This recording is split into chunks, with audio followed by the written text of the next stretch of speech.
Welcome, everyone. And now for our show. Merry Christmas. Okay, guys, today, special episode. It's going to be a little long, but let me tell you, worthwhile. We're going to be talking about superheroes on film. And here you see the first one. It was a dog. His name was Rin Tin Tin. Rin Tin Tin was actually a World War One German Shepherd that was found in the trenches of World War One by an American GI, brought back to the United States, and ended up creating a film career that lasted over a decade. Rin Tin Tin eventually got together with Rinty, which was a horse, and together they had their adventures. But the fascinating thing about Rin Tin Tin is that he was the first superhero in, and these films were done by 1933. Now we're going to talk about one of the most prolific series. Of course, there was Tarzan, but even above Tarzan, who was extremely popular, there was a show or a serial called Flash Gordon, and it revolutionized the serials and the way stories were told. Flash Gordon had a very impressive number of characters and a fantasy background and a sci-fi background all involved. It led to many other serials, not just the first one. It started in 1936 and it went through 1940. The sets were amazing. The special effects for its time was very groundbreaking. Of course, you look back at them today and you find them a little bit silly and kind of ridiculous. I mean, they had a cigar in the back of a ship, and then they blew air into the ship so that the cigar smoke would come out the back. That's how the technology was. In just a minute, you're going to see a picture of that. But here's another one. Here's a picture of television. Television before there was really television. And in Flash Gordon, it was an everyday thing. Here's that ship. The back of that ship had a cigar. You can barely make it out, but you can see a trail of smoke. The landscape and the effects of Flash Gordon were amazing. And at the time, we were basically starved for anything with sci-fi. So I remember this series incredibly fond of this series because even my parents remembered this series and enjoyed it and passed that on to kids my age at the time. And I'm a kid from the 60s, and this was filmed in 1936 through 1940. Okay, so Flash Gordon was great. Flash Gordon started it all, but he didn't do it alone. There was another character that started during the same time Flash Gordon was. That was Buck Rogers. Buck Rogers was an individual that supposedly fell asleep and then woke up in the far-flung future. While Flash Gordon went into space, Buck Rogers went into the future. And Buck Rogers not only did serials, but also developed an amazing line of comic books and newspaper um, strips that followed his adventures. And there are actual great compendiums that you can get today that have the complete history of Buck Rogers. And you know, this series was very advanced also. Like Flash Gordon and Buck Rogers both, with their limited budgets and their limited technology of the time, were able to develop some of the most intriguing stories for their time. And they still pretty much stand up. Obviously, you have to look at them for what they are. You can't expect Avengers Endgame. What evil lurks in the hearts of men? The shadow knows. Okay, guys, The Shadow was a radio serial before it ever made it to the movies as a serial. It was a very popular show. It was probably one of the biggest radio shows of the time, and eventually led to the serials that you see here. And unfortunately, it had a life in the 30s and 20s, and 40s, but not beyond that. As of today, the Shadow is relegated, sometimes showing up in comic books, but really relegated to the past. Now, needing no introduction, the next superhero defined an era of superheroes for all of us. This was the original Batman on film. Very different, very odd looking, but at the same time, it began a career of superhero movies that has spanned to today. This is the Batman from 1939, the first image you saw. After that was a serial that was released in the 1940s. And after that, we got another series that was called Batman and Robin. And we had the introduction of the Boy Wonder for the first time on screen. Now, of course, the Batman was very different at that time.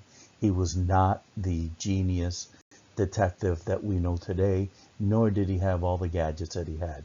He just used bravado, a cape, and the idea that he was scary.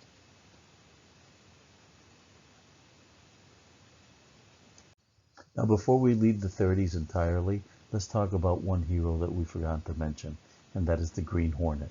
The Green Hornet had two films, The Green Hornet and The Green Hornet Strikes Again. This was not necessarily a very popular, but yet it started in the radio and it was very popular in the radio. So it did not last as long as The Shadow and some of the other ones, because the radio programs did not convert as easily to film as some of the other superhero genres. Okay, now is when things start getting good. Remember we talked about superheroes? What bigger superhero than the one that started it all, Superman? Kirk Allen, the actor you see here, was the very first Superman on film. He became a namesake in the time period. He was extremely popular and actually was a very good casting for Superman. But nothing could hold back the adventures of Captain Marvel. It's a shame that Captain Marvel has been relegated to a secondary type hero. He was the biggest selling comic book character of his era and ran Superman very hard for competitive position of one, and for years was publishing 1 million comics. Now here is what changed everything. Max Fletcher's cartoon of Superman, today recognized as one of the finest pieces of animation ever created. Max Fletcher's Superman is still a treasured series of cartoons and actually has great stories. If you can pick this up, you can find it on Blu-ray, you can find it on probably YouTube, and you might be even able to find it on some of your subscription services. It's actually great and the artwork is beautiful. Now, DC didn't own the movie theaters and the film era for superheroes. Timely was there. And Timely was there largely because of World War II. World War II was a vehicle that Captain America exploited on. And these serials ran from 1943 until like 1944, 45, but never achieved the popularity that we saw with the long-running ones like Flash Gordon. Captain America from this era, very different than the Captain America you know today. In fact, I don't even think he had a shield.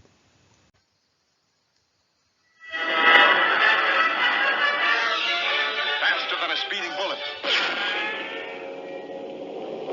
More powerful than a locomotive. Able to leap tall buildings at a single bound. Look, up in the sky. It's a bird. It's a plane. It's Superman. Yeah.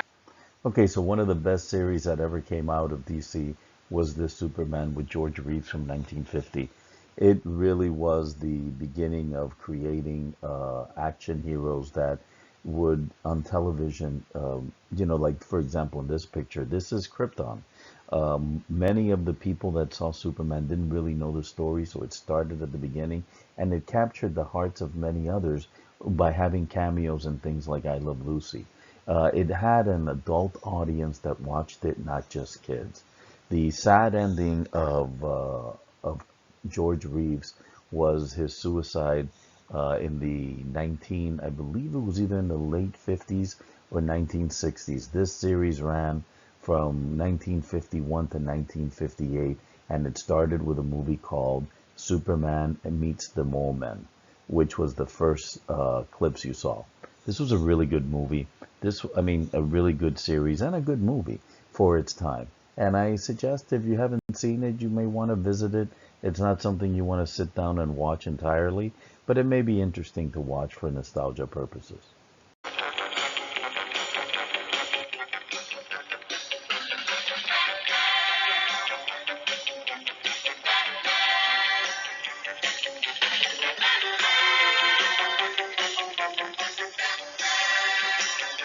Okay, guys, so Batman. The 60s were the decade of cool. Nothing was cooler than Batman. Not only was this show aimed at children, but it was also aimed at adults, and it made a huge splash. Here you see Batgirl, and here are the Catwomen. The show was phenomenal. It's had great sets. It was very campy, but it played right into what the era liked. So you ended up with a very cool Batman and a very cool Robin and a bunch of cool villains, and above all, some of the best gadgetry we had seen to date. You had the Bat helicopter, the Bat plane, the Bat cave, which was phenomenal design, and the greatest design of all is right in front of you, which was the Batmobile. So if you haven't seen this series, it's really worth a watch. You may just want to watch the movie. There was an actual movie that came out. And this series, I believe, started in 66 and ended around 69. Okay, then in the 60s, Marvel wasn't left behind. We had Marvel superheroes on TV.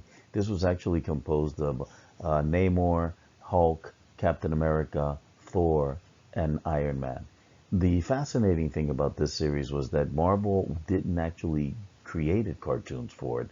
All they did was take stills out of their comics and create a stop motion story based on the comic books themselves. But then something different happened. After this came Spider-Man, Spider-Man, does whatever a spider can. Spins a web any size, catches thieves just like flies. Look out, here comes the Spider-Man. Okay, so Spider-Man was probably one of the biggest cartoons Marvel had developed, and it became a rage and still plays today. It was actually very good because it had a lot of characters in it, and it also had cameos from other characters. But not everything Marvel did was any good. I mean, this Fantastic Four cartoon was terrible. The Human Torch, for some reason, they had lost the rights to it, so they added this flying robot called Herbie, and it was actually not a very good series. So as the 70s rolled in, so did Super Friends. It was DC's Justice League. They were a series of characters. The top went from DC's In the line. great hall of the Justice League, there are assembled the world's four greatest heroes, created from the cosmic legends of the universe.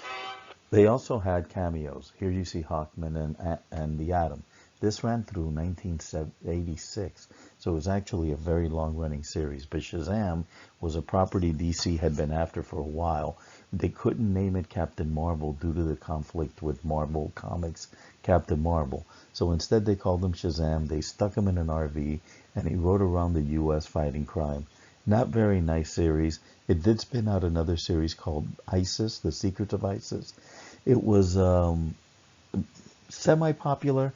It was trying to cater to girls, and she was one of the first all-girl superhero shows. She did cameos within Shazam, and Shazam did cameos in the ISIS show. Overall, not a very good series. I really wouldn't recommend this series.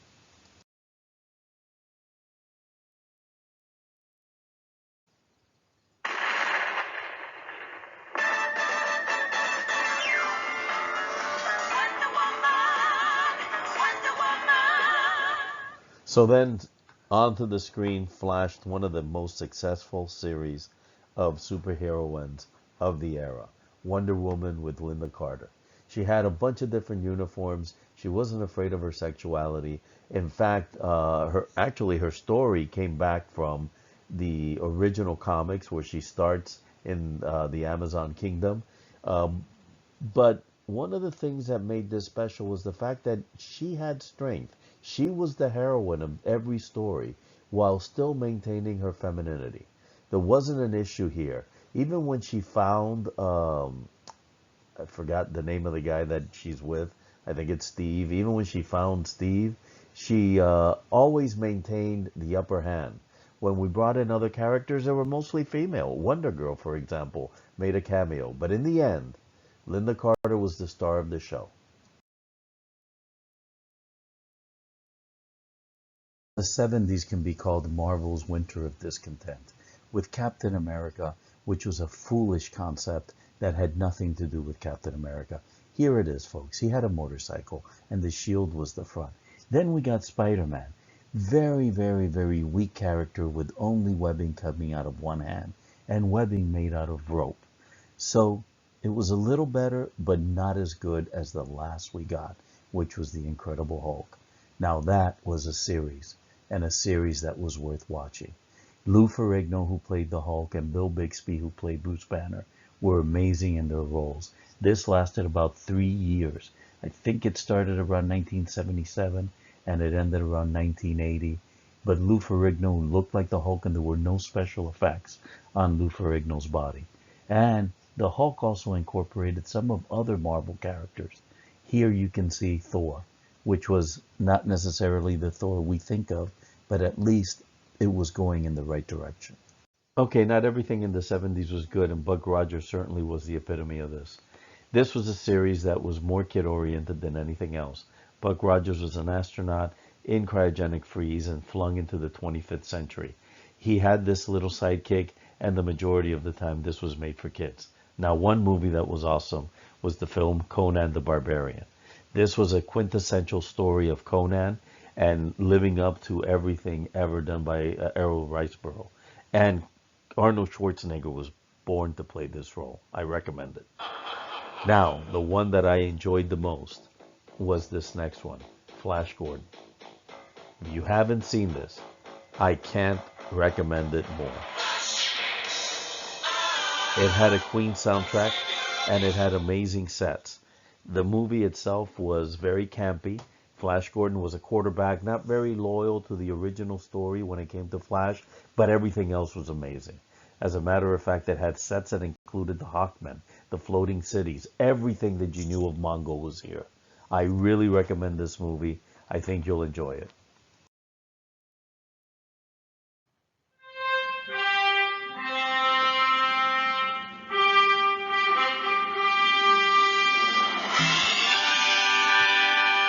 Okay, guys, this was one of my all-time favorite movies, and what I believe kicked this entire genre into high gear. Christopher Reeves played an iconic role of Superman. This film and its tagline, "You will believe a man can fly," was breaking all box office numbers. You had Margot Kidder playing Lois Lane. You had top-notch actors in this film. They spent a ton of money bringing in actors such as Marlon Brando to play Jor-El. He was in the film for over 20 minutes. They covered the planet of Krypton in detail. There was so much going on that you were shocked to see the detail of the hierarchy in Krypton, Jor-El's place, and then the destruction of Krypton, where Jor-El and his wife placed the baby into the ship that's going to carry him to Earth. This movie has it all. It really came at a time where all the previous movies had either been campy or had been skipped. They had been cheap. This one was not cheap. They spent their money here. And it also wasn't campy the entire time. There were parts of it. But when Superman got mad in this movie, he got really mad. He spun the earth backwards to reclaim his love. And above all, Gene Hackman, who played Lex Luthor, although played tongue-in-cheek, it was very good. Superman 2, Superman 3, and Superman 4 came after. Unfortunately, beyond 2, they were not that good. Superman 2 was excellent. And here you see the fugitives of the Phantom Zone speaking with Superman. I recommend this movie. Okay, so enter the Bat. After the demise of the Superman films, we got Batman with Jack Nicholson playing the Joker, with Michael Keaton playing the Batman role, and Michelle Pfeiffer the Catwoman. Followed by the next film, Batman Returns. Michelle Pfeiffer reprised her role, and Danny DeVito played the Penguin. The Penguin was disgusting, and I really never liked that character in the films, but the rest of the movie was great. Batman and Robin came after, and it had Uma Thurman as another sexy villain for Batman. And this one had George Clooney as Batman. I don't think he was as good as Michael Keaton, but he was decent. Uma Thurman killed with Poison Ivy. She was excellent at it. And then Batman Forever came with Val Kilmer Tommy Lee Jones and Jim Carrey. Jim Carrey was the Joker, Tommy Lee Jones was Two-Face, and Val Kilmer was Batman. Okay, guys, anyone who's ever seen my show knows I love the Fantastic Four, but in the early 90s, we got this crap. This was a piece of crap, and it was done because Marvel sold their rights to a Japanese or an Asian company that just wanted to pump out garbage. Watch this when you're drunk. It's actually entertaining, but it's a terrible movie. Eventually, we started getting some serious, good entertainment in the way of animation. And that started with The Mask of the Phantasm. That was a real pleasant surprise for me. I saw it initially without knowing anything about it, and I was stunned at how well it was made. That led to other movies and then eventually an actual series called the Animated Series of Batman. So these two are, I mean, this segment of animation is great, but then a movie that actually I thought was very good and it's gotten panned by the audiences is Fantastic Four from 2005. 2005's Fantastic Four had every key element you wanted.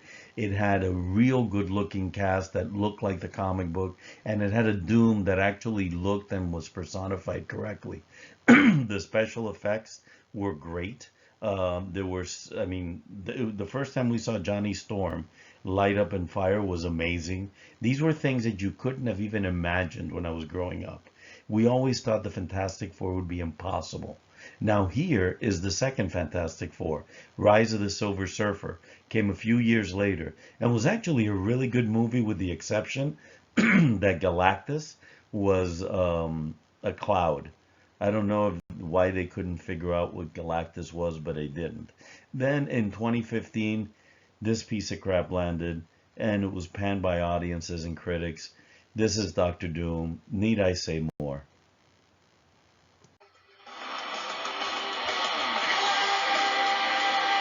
Now a movie that I love. The original Daredevil, pre-MCU. This movie's been panned by a lot of people, but I thought Ben Affleck did a great job on it. And I also think that Jennifer Gardner, who played Elektra, was fantastic in it. I thought they had great chemistry, and apparently they did too, because they ended up married right after the film.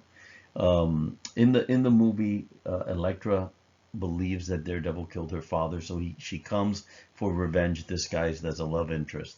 Eventually, they have a battle, and let me tell you, the choreographed fight scenes were really well done. But the most amazing thing was how true it kept to the comic book vision. This is Daredevil on the cross. We've seen this image. It was amazingly well done in the film. And when he comes into the church, you see all the Catholic overtones, which was great. Then you had Kingpin. Yes, he was black, but he was awesome. And Bullseye, played by Colin Farrell. Kingpin was played by Michael Duncan, who unfortunately passed in 2012. But talk about scenes. Look at this scene with Bullseye killing Elektra. You strip it right out of Frank Miller's comic books. I gotta tell you, if you haven't seen this movie, give it a shot. It's a really good pre-MCU movie. The subsequent one, Elektra, was not. I would steer clear of that one.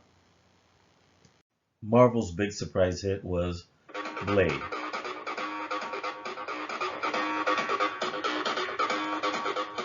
Wesley Snipes played the vampire hunter. It was a great movie. It was very, very adult oriented. Everything about it was serious. Actually, it looked like Wesley Snipes was born to play Blade, and I find it difficult to believe that the next Blade is going to be any better. It was followed by Blade 2 and eventually Blade 3, but as everything, eventually the genre got killed from just mediocre plots. But I still recommend all three.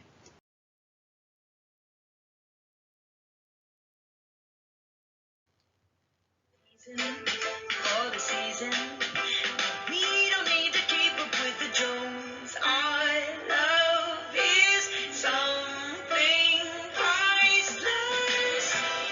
Underneath diamonds, no sparkle things. 'Cause you can't find this feeling. Nothing